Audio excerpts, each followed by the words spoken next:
I'm Ron Paul. I'm a congressman from Texas, serving in my 10th term. I am the champion of the Constitution. You get the sense that the country is desperate for someone to show us the way. Not the old way, not the same way, but a new way.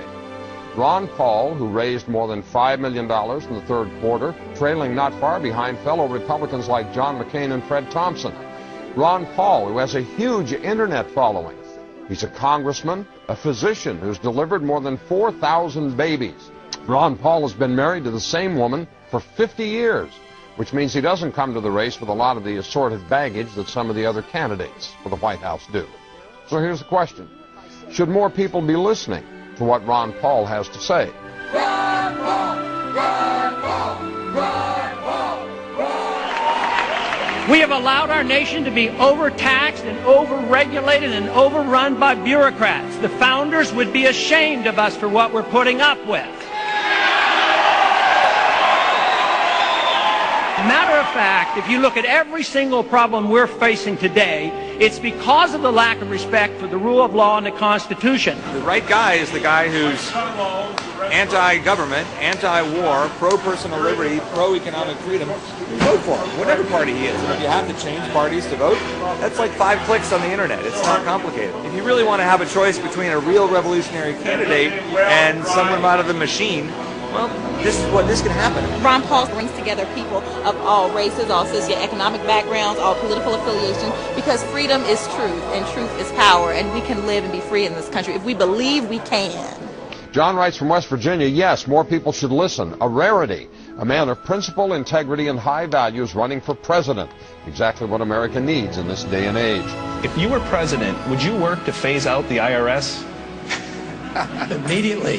That's what they call a softball. And you can only do that if you change our ideas about what the role of government ought to be. If you think the government has to take care of us from cradle to grave, and if you think our government should police the world and spend hundreds of billions of dollars on a foreign policy that we cannot manage, you can't get rid of the IRS. But if you want to lower taxes, and if you want the government to quit printing the money to come up with shortfall and cause all the inflation, you have to change policy. Congressman Ron Paul, you appear to have consistent, principled integrity. Americans don't usually go for that. 1,500 people packed into the War Memorial Auditorium to see Paul speak. The Republican is making waves for his anti-war limited government positions. This is just a small example of the types of things that are happening really across the country. Why are you resonating with people out there? Is it because of your opposition to the war in Iraq? I think that's part of it. I think the message obviously is popular enough. They say, yes, we like the ideas of freedom, the Constitution, limited government, less taxes. But I think the other part is people are worried, more so than I think the politicians on the Hill understand. What is going on? I want to stand and listen to the answer to my question. Why are you arresting me for asking you? Help!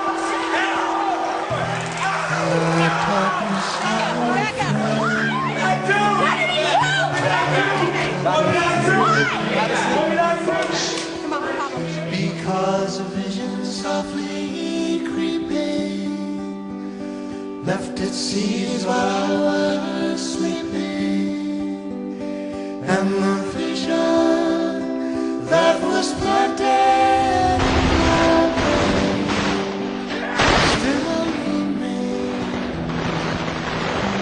Congressman Paul, I believe you are the only man on the stage who opposes the war in Iraq. Are you out of step with your party? Is your party out of step with the rest of the world? If either of those is the case, why are you seeking its nomination? Well, I think the party has lost its way because the conservative wing of the Republican Party always advocated a non-interventionist foreign policy. No nation building, no policing of the world. Republicans were elected to end the Korean War. The Republicans were elected to end the Vietnam War. There's a strong tradition of being anti-war in the Republican Party. It is the constitutional position. It is the advice of the founders to follow a non-interventionist foreign policy. Stay out of entangling alliances. Be friends with countries. Negotiate and talk with them and trade with them. Our foreign policy has what the CIA calls blowback. It has unintended consequences. You can go back to 1953 when we put the Shah into power, or us supporting Osama bin Laden and radicalizing the Islamics to go after the Soviets, and that comes back as blowback. Peace is a powerful message, especially after the war has been going on and the people wake up and realize how many people die and how much it costs. Logic tells us that we can make a better world in a much easier way than causing wars. You just never heard this logic from someone who's actually going to run the country.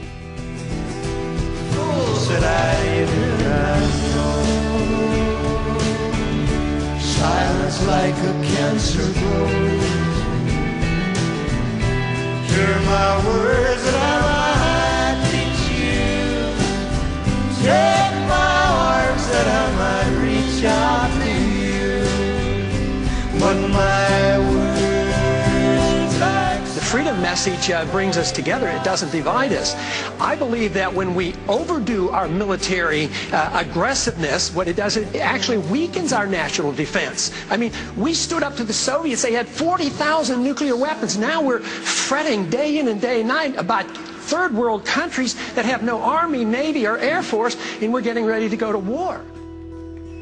Ron Paul says to a lot of people eager to hear this message, you can be anti-war and be a conservative.